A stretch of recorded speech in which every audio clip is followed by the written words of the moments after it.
Hi అందరికీ ఒక sweet item prepare చేసుకుందాం. దానికోసం ఒక కప్ రవ్వ తీసుకున్నానండి. రవ్వ మిక్సీ జార్లో వేస్తున్నాను.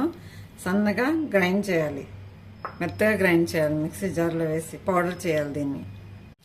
దీనిలోనే 2 ఇలాచీ వేస్తున్నాను.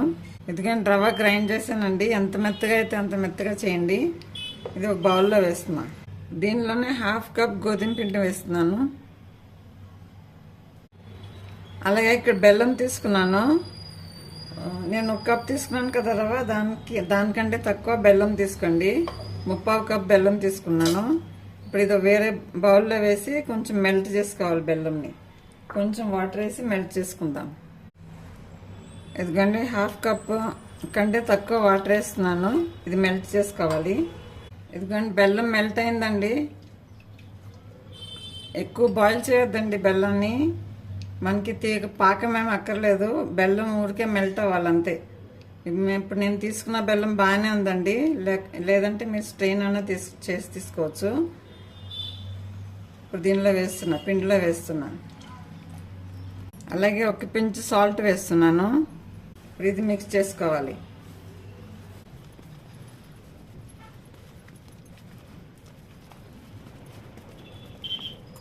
ఇప్పుడు కొన్ని పాలు వేస్తున్నాను. పాలు చూసుకుని వేసుకోండి. మళ్ళీ కావాలంటే తర్వాత వేసుకోవచ్చు.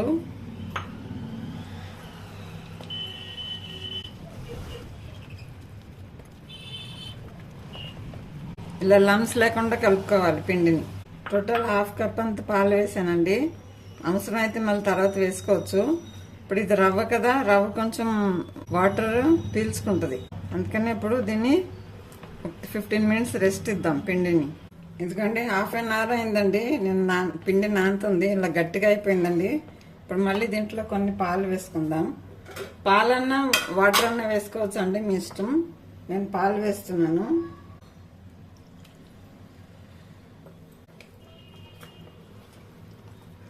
ఎందుకంటే పిండి కన్సిస్టెన్సీలో ఉండాలి. ఇలా కొంచెం డ్రాపింగ్ కన్సిస్టెన్సీలో ఉండాలి. ఇప్పుడు దీనిలో బేకింగ్ సోడా వేస్తున్నాను. 2 చిటికలు బేకింగ్ సోడా. ఇక్కడ పనియారం ప్యాన్ తీసుకున్నానండి. ప్యాన్లో ఆయిల్ వేసాను. అన్నిట్లో ఆయిల్ వేసుకోవాలి. ఇప్పుడు ఒక్కొక్కటి మనం పిండి వేయాలి దీంట్లో, ఒక్కొక్క దాంట్లో.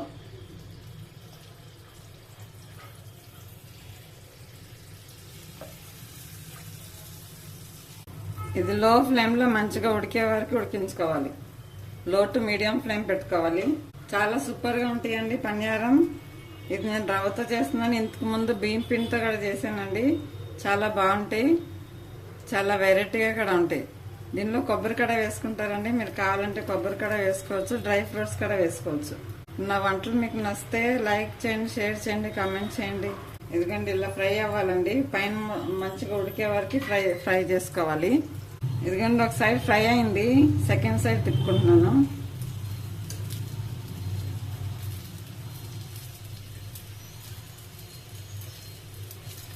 ఇక్కడ మీరు ఆయిల్ అన్నా అప్లై చేసుకోవచ్చు, గీ అన్నా అప్లై చేసుకోవచ్చు అండి.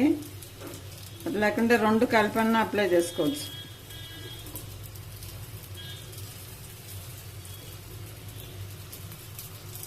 మీరు పనియారం దీంట్లోనే చేసుకోవచ్చు, లేకుంటే డైరెక్ట్ కడాయిలో కూడా పిండి వేసుకుని చేసుకోవచ్చు.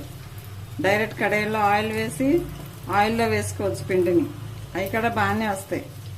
నేను తక్కువ ఆయిల్ యూజ్ చేయటం కానీ పనియారం ఈ కడాయి యూజ్ చేస్తున్నాను, ఈ మోల్డ్ యూజ్ చేస్తున్నాను.